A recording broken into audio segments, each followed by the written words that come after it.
भाजपनं विधानसभा निवडणुकांच्या वेळी सोशल मीडियाच्या माध्यमातून विरोधकांवर जोरदार हल्ला चढवला होता. मात्र आता तेच तंत्र पालिका निवडणुकीत पुन्हा एकदा भाजप आजमावतोय. मुंबई भाजपनं दादरच्या कार्यालयात वॉर रूमसाठी आवश्यक असलेली यंत्रणा केव्हाच उभी केली आहे. भाजपनं 9 महिन्यांपूर्वी वॉर रूम सुरू केली. केंद्र आणि राज्यातल्या भाजप सरकारमधली विकास कामं प्रत्येक वॉर्डपर्यंत वॉर रूमच्या माध्यमातून पोहोचवली जात आहेत. भाजपच्या प्रत्येक वॉर्ड अध्यक्षाचं ट्विटर आणि फेसबुक सुरू करण्यात आलंय. वॉर्ड अध्यक्ष पातळीवर व्हॉट्सअप ग्रुप बनवत भाजपचा प्रचार सुरू झालाय. लवकरच पालिका पातळीवर उमेदवार जाहीर होणार आहेत आणि त्यांचाही याच पद्धतीनं प्रचार सुरू केला जाणार आहे. व्यंगचित्र आणि शेलक्या शब्दांचा मारा असलेली पोस्टर्स वापरत विरोधकांवर टीका केली जाईल.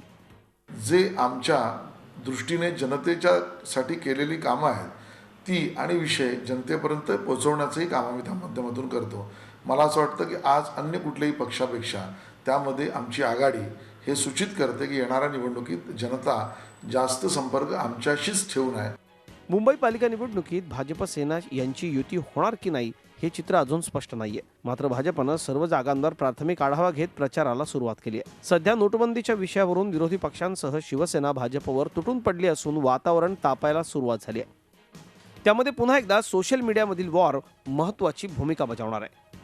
नरेंद्र मोदींची लाट असताना सुद्धा भाजपानं वॉर रूमच्या माध्यमातून सोशल मीडियाचा अत्यंत प्रभावी वापर करत लोकसभा आणि विधानसभा निवडणुकांमध्ये मोठं यश मिळवलं होतं. आता या सोशल मीडियाचा वापर करत भाजपाला मुंबई महानगरपालिका निवडणुकांमध्ये यश मिळतं का हेच सोशल मीडिया भाजपवर बुमरांग होतं हे बघणं आता महत्त्वाचं ठरेल. व्हिडिओ जर्नलिस्ट अमित गिरीसह अमित जोशी, झी मीडिया, मुंबई. झी 24 तास रहा एक पाऊल पुढे.